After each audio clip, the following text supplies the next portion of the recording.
Hey guys, this is Nia and today I'm doing a tutorial on how to paint eggplants.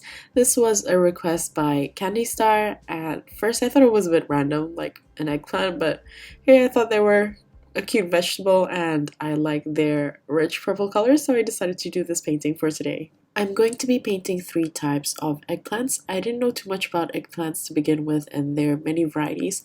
There are also some types with nice streaky purple patterns, but I thought I'll keep this one to what's most well-known eggplant types or aubergine types. So as usual, I'm going to draw them out so the overall shape is a bit more visible for you guys. The first one I think is the standard eggplant. This one is quite thick and looks sort of like a giant jelly bean with a bigger bottom part than the top. And I'm drawing this shape fully with the top part included. Then once I get the overall shape and roundness, then I'll add the leaves or the green parts at the top of the eggplant. I'm doing the top bit because if you do it separately, the top might look a bit square or it might not be perfectly rounded, but if you draw it as a whole, then the shape of the top will follow through with the overall shape of the eggplant. For the leaves of the eggplants, here I'm just drawing out like an unfinished triangular shape, but the triangles are mostly rounded to follow the overall shape of the eggplant and the roundness of it. Then I'm just going to finish off with the stem and I'm just putting them right at the middle. I'm not doing these long because they usually come either with no stem or just with a short one, so I'm just going to keep it like this. To increase the plumpness of each of the eggplants, I'm also going to add a little shiny area to it, and this will just exaggerate the plumpness of them. So I'm just going to draw it one more time so you get to see the process again. So for the next one, I'm going to draw out the Orient eggplant. I'm not sure if that's what they're called, but that's what I read in Google anyway. But this is actually what I'm used to seeing here in the markets in Jakarta. They're thinner and longer, and the purple isn't as rich. They're usually more of a violet color compared to a rich, cool purple compared to the first eggplant. It's okay to have different types of proportions for any of these eggplants here. It doesn't have to look exactly like what I've drawn out here, but that's just the basic shape of it.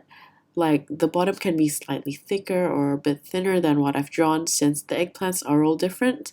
However, it's important to keep all of the sides as rounded as possible because that is what will keep the subject looking really fresh and ripe. For the top of the eggplant, I'm basically drawing out the exact same thing as the first type of eggplant, but I'm just drawing it according to the size of this one, which is slightly smaller.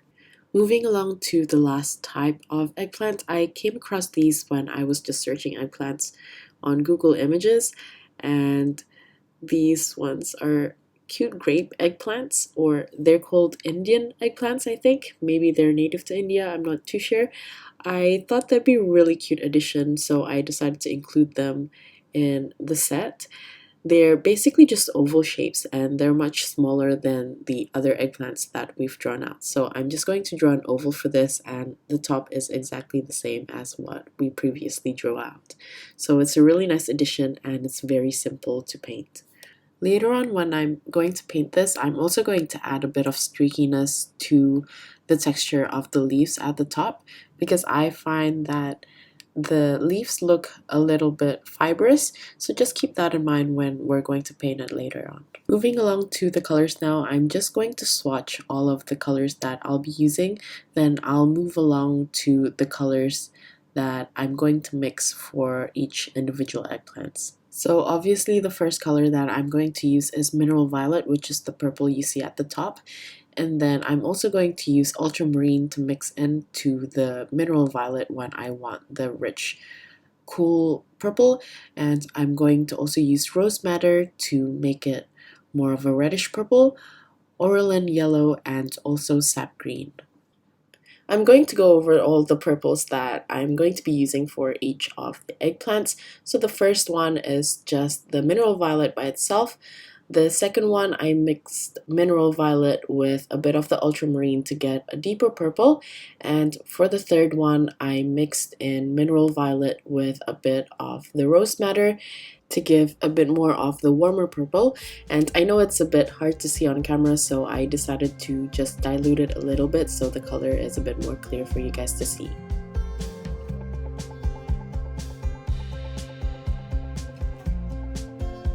I'm sorry I forgot to mention that you also need a little bit of white for this. For this mixture that I'm mixing right now, it's going to be an undertone of one of the eggplants. I think it's the oriental eggplant, and this is a mixture of the orolin yellow, a bit of the sap green, white, and also a tiny bit of any of the purple mixture that I have above this. I'm going to explain a bit more of this when we're painting the actual eggplant. I'm going to go over the green color for the top of the eggplant now, and for that I'm using sap green as the base green with a little bit of the orolin yellow. And to mute the colors or change the tones, I'm going to add different tones of the purples that we make, and you can create different types of greens just with that. So just see what types of greens you can create with this. If you want more of a warmer one, then use more of the reddish purple, and if you want more of a bluish green, then you can even just use the ultramarine with the sap green. So before I paint, I'd like to just draw a small thumbnail to get the image in my head on paper. You can do a few of these and see which composition you like. This step also helps to reduce the intimidation when you're painting straight. It's nice to have a slight reference from a thumbnail than nothing at all. So if the subject is something that you're not too comfortable with painting, I would recommend for you to do this step. But if you're comfortable and you're used to painting straight, then you can go ahead and skip this step. Personally, I like to tackle this painting from the green area of the eggplant. This way I don't have to leave a negative space for the leaves if I paint the body, because this can be a bit tricky. So I'm just going to start with a size 2 brush, which is fairly small and is quite easy to control, and I'm using just the base color, which is a mixture of the sap green and orolin yellow. So I'm just going to keep working on this until I get the right shape that I want. So I start small and then I build it up, so it's a bit easier that way because it's always easier to build than to take off.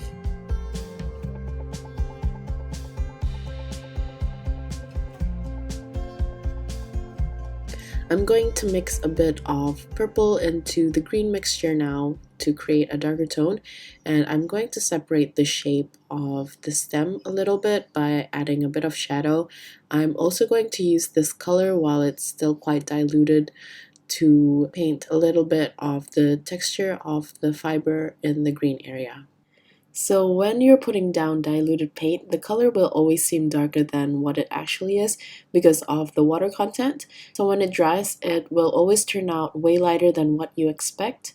But this is a good way to build up layer. I always find it better to do lighter layers than to go ahead with darker colors straight away to build the form of anything you're painting. So I'm just going to keep building up on the shape of this, and I'm also following the curvature of the fiber to make it look rounded.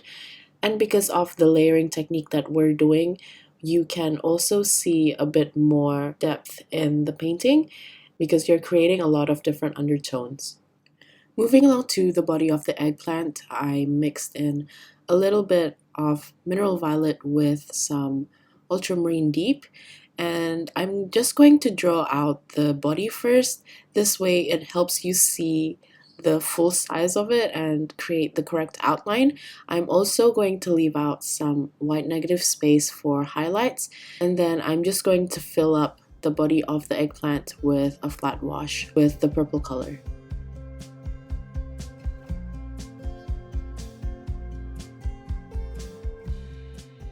I find that this color is a bit too light, so I decided to do a second coat of the same color.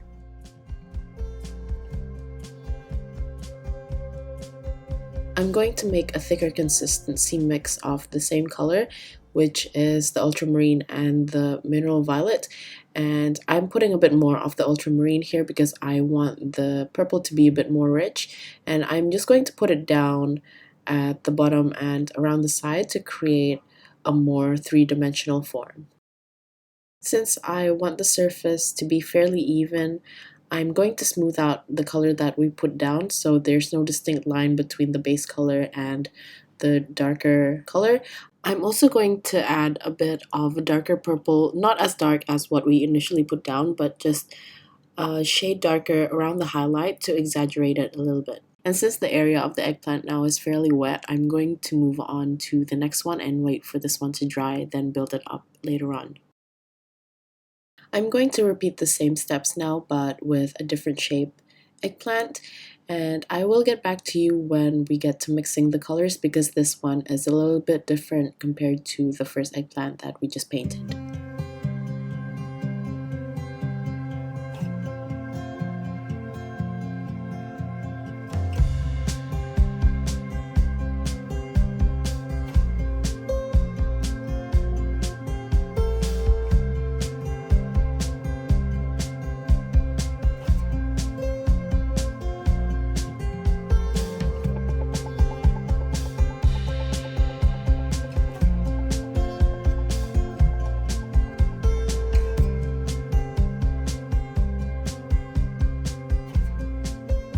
So for this one, I'm going to use a mixture of mineral violet and rose madder for the main purple color. But before we start on the purple, I'm actually going to create a different base color for this, and we're going to create a nice gradation from the bottom of the eggplant to the top. And to start off, I'm going to start with the base color, which is a mixture of white, orelin, and a bit of the purple mixture that we're going to use for this eggplant. So like the first eggplant, I'm just going to create a flat wash using the base color, and then I'm going to move on to the next step, which is to start applying the purple for this eggplant. For this eggplant, I want the purple to be a bit more rosy or warm, so I mixed a bit of the rose madder into the mineral violet. And again, because I'm still doing somewhat of a base color for this, so I'm still going to use a thin consistency. And towards the top near the green area, I'm actually going to stop there and then clean my brush, dry it slightly, and then I'm going to use that clean damp brush to reactivate some of the drier paints of the purple, and I'm going to create a transition with this. Now I'm going to build up the layer again, and I'm going to use the same color but this time in a much thicker consistency, just like the first eggplant, and I'm putting it down at the bottom and the side and also near the highlight. I'm going to stop a bit more than halfway up, and then again I'm going to clean my brush, and I'm using my clean damp brush to create a transition. It's okay if the top is looking a bit more purple now, but you want to create and exaggerate the color difference between the dark bottom and the light top. When I'm painting this layer, I also want to keep a little bit of negative space here and there just randomly, and I'm also going to smooth out any surfaces that's looking a little bit rough. I found that I had too much reflection in this one, so I ended up taking off some of it. So just paint according to your taste, and if you want a bit more reflection, then leave more negative space, but if not, you can just stick with the main highlight.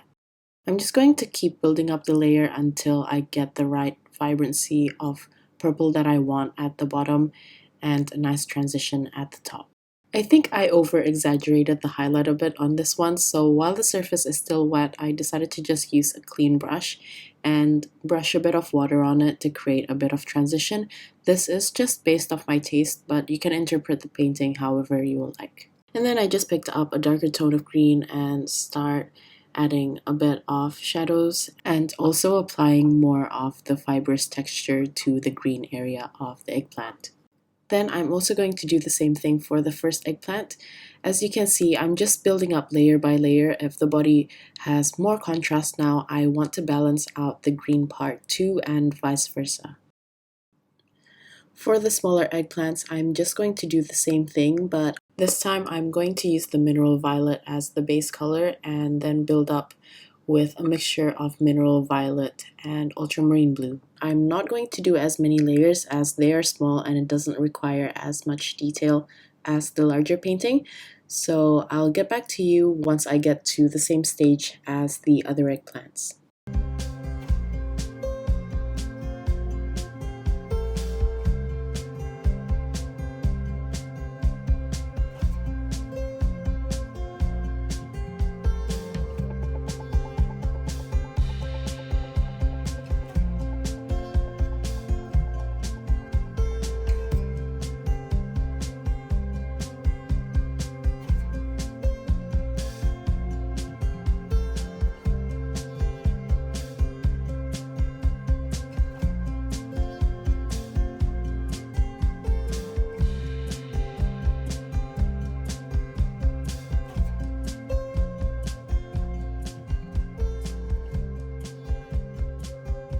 Now that all of the eggplants are all at the same stage, I'm going to go back on the second eggplant again since it's completely dry, and I decided to do another layer of the rose purple. And this time I'm going to leave the negative space for the highlight again, so there are 2 layers for the highlight, creating a really nice depth. Then after that, I'm just going to get a darker tone of green, and I'm going to create shadows at the bottom of the green areas so it looks separate from the eggplant.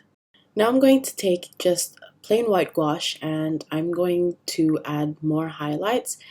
And where I've placed down some of the highlights already, I just made it a little bit more detail by adding more lines and a little bit of dots where I feel like it's protruding out and therefore has a bit of light reflected to them. I'm also going to add a few lines on the green areas, and basically this is supposed to be the final step, but when I had a look at it again, I didn't really like the contrast. I found that it's not strong enough, so I decided to add one last layer just to increase the vibrancy of this painting. So I'm going to take the main color and I'm using a very thick consistency this time, and I'm going around all of the white areas that we've painted with gouache already, and then I'm just going to add the shadows or the darker tone on one of the side and also in the middle to give a nice illusion of curvature. You can add a rich and thick consistency of paint straight away, but what I did here is I apply a rich dark color, but I made the paint runny enough so the page absorbs a bit of moisture. Then after that, I added an even darker and thicker paint, so where the area is slightly damp, the paint has somewhere to travel, and where some of the edges are a bit too pronounced, I use the smoothing technique by spreading the paint with a clean damp brush to create an overall smooth sheen to the eggplant. And I'm just going to do the exact same thing for the rest of the eggplants, but for the second one I used the rose madder mixed with mineral violet, and then last but not least for the third one I used a mixture of mineral violet with a touch of ultramarine. And just for extra accents, I decided to add some dots and also some splatters around to give a bit of liveliness to the painting, but of course this part is optional. But we're finally finished. That's basically it. That is how I paint eggplants. I tried to break it down into simpler steps, but it still turned out quite long. But I hope you guys enjoyed it either way and learned something new by watching this video. Thank you so much for sticking till the end for these longer videos, and I'll see you at the next one. Bye!